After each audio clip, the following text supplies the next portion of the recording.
Hey guys, Flaming Turton here. Welcome back. Before we get started, so this is continuing PSA Quest for 100. Before we get started, this is mind blowing to me. Alright, so we've got two Ancient Mews, one beat to absolute, just every last angle beat to death. This one isn't in perfect condition. There's just one crease. I think you can see it on the back too. You can see it somewhat, not nearly as much as you see it on the front. This one has a fantastic swirl right here. There we go. This one has nothing. I listed both of these on eBay for a penny. This one has received 0 bids. This one has had enough bids to put it up to 98 cents. That is they're under the same eBay account. So they see this one and they're like, nah, we're going to bid on this one. This one's labeled heavily damaged. All the pictures are clear. They're as clear as you can see now, and even outside of the sleeve. So that's nuts to me. But that's the eBay world. Now on to PSA Quest for 100.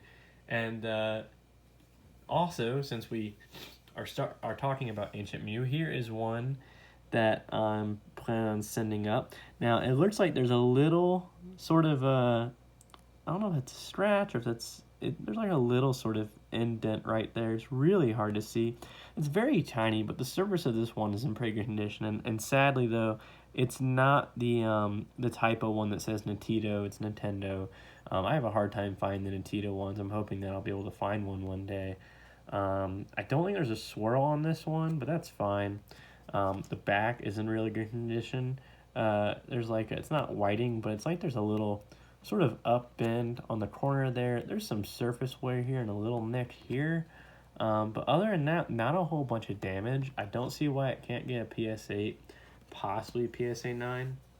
So that's a really clean Ancient Mew. I've always had Ancient Mew cards that have either been heavily damaged or moderately damaged. This one's almost not damaged at all, which is pretty good. I mean, I don't even know if I would call it damage as much as just wear on the card. So that was pretty good. So we're going to say 8 to 9 for Ancient Mew. Now moving on. Another good card. I think this has always been one of people's favorite Pokemon. Not just because he's a dog, but mainly because Eevee evolves into so many things. And so this is a Shining Eevee.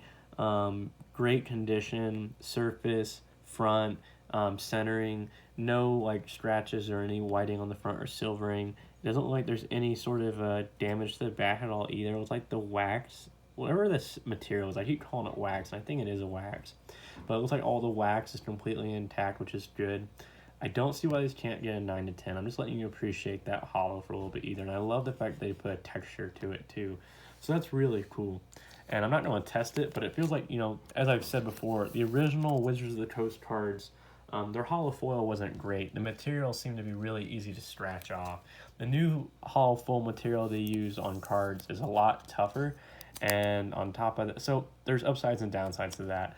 The upsides is your card should last a lot longer, and it should be a lot easier to get higher grades. The downsides, if you're someone who buys and sells cards, the collectability of the grade of that card is a lot lower because, one, people know to collect the cards instead of into PSA, and two, the cards are capable of withstanding more. So it's a lot more common to get 9s and 10s, which lowers the value. 9s and 10s in any grade of whatsoever is all based on the population of that grade. So if you have 1,000 10s, those 10s aren't nearly as worth as much as a card that has only 2 10s in its population being how many that card, whatever, population of that card in that grade. Now, I didn't even know this was a Pokemon until I started buying the new cards. So we've got a Rainbow GX, which I guess is deadly furniture. The rainbow stuff, I think it's cool. I do think it's a little bit overdone, but still, it's pretty cool. It's definitely I think they asked a 5-year-old or a 4-year-old, hey, what would be a cool Pokemon? They're like, rainbow. That's the only thing I can think of. It's a little heavy, centering top to bottom. There's a little bit more blue border up top. But other than that, I don't see any whiting, no scratches, no dents, no wax missing. So I don't see why this can't get a 9 to 10. the reason why you always have to, even though it should be a 10 because it's technically a perfect card, is simply because the centering is a little bit off. And there's certain things we're not going to see versus the PSA just taking drastically more time per card and having certain tools and better lighting and things to use. Now this next card is really cool, specifically the Pokemon himself. So it is a Rainbow Flygon, and I thought Flygon was cool because one, he's supposed to be really fast flying Pokemon, and two, he's got like dedicated goggles because of how fast he goes.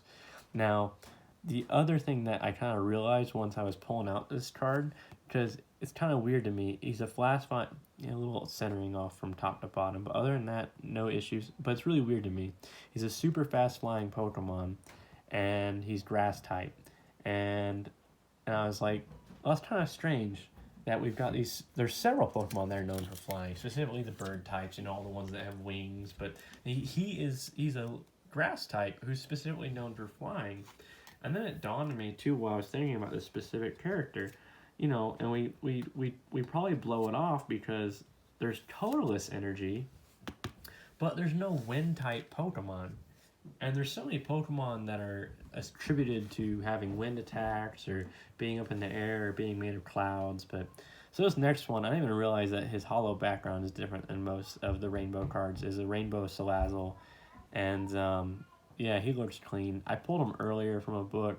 It looks like there's a little bit of run. I didn't pull him from a book. I pulled him from a pack. So I remember I was a little upset that he has, even though he's out of a pack, he's got more wear than these cards that were owned by other people.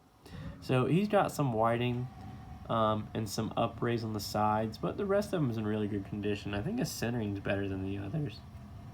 Maybe a little bit bigger on top, not compared to theirs, but a standard centering.